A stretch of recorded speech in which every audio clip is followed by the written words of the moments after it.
I want to share today is my miracle is in my mouth. जो संदेश मैं आपको देना चाहता हूं वो ये है कि मेरा चमत्कार मेरे मुंह में है And your miracle is in your mouth. और आपका चमत्कार आपके मुंह में है.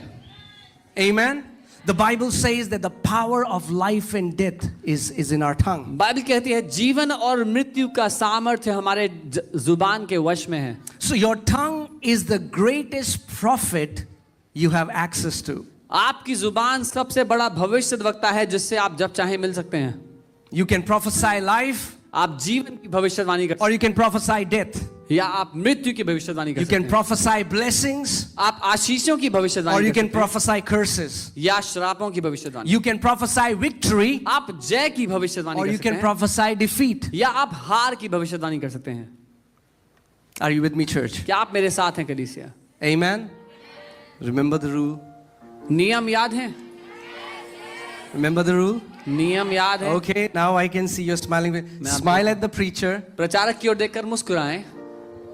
and respond to the word. और दूसरा नियम है वचन को जवाब दें. Amen. Amen. I pray there would be word responders in this church. मैं प्रार्थना करता हूं कि वचन को जवाब देने वाले लोग हों इस कलीसिया में. The most underrated organ in our body is tongue. हमारे शरीर में जो सबसे छोटा सबसे तुच्छ अंग जाना जाता है माना जाता है वो जुबान है. We usually don't pay attention to it. We think tongue is just for tasting food. कोई ध्यान नहीं देता अक्सर जुबान पर. हमें लगता है सिर्फ खाना चखने के लिए है वो.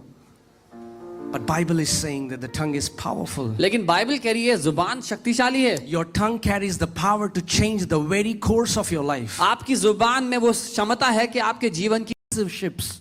याकूब प्रेरित जुबान की तुलना करते हैं एक बड़ी नाव की पतवार से.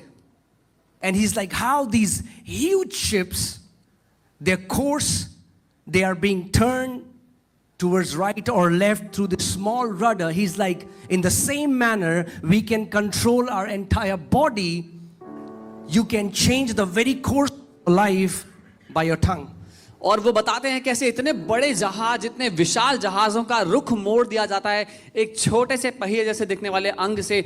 वैसे ही हमारी जुबान वो छोटा सा अंग है जिसके द्वारा हमारे जीवन का रुख बदल जाता है. Or I can say that your tongue is like the paintbrush and your life is like a canvas. या मैं ऐसा कहूं कि आपकी जुबान जो है वो एक पेंट ब्रश है और आपका जीवन एक पेंट करने के लिए कपड़ा है.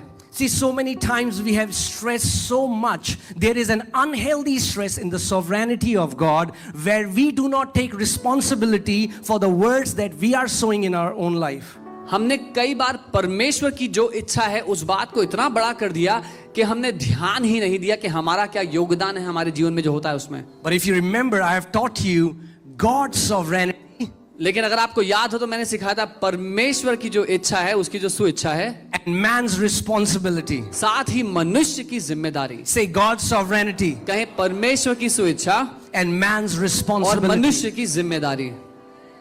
So we're like, oh brother, कुछ लोग कहते हैं भाई God, if he wants to do anything in my life, he will do it. अगर परमेश्वर मेरी जिंदगी में कुछ करना चाहे तो कर दे. No, God is seeking for your partnership.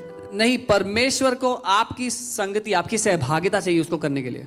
Amen. I think one thing we believers we have to learn is that many times we think prayer is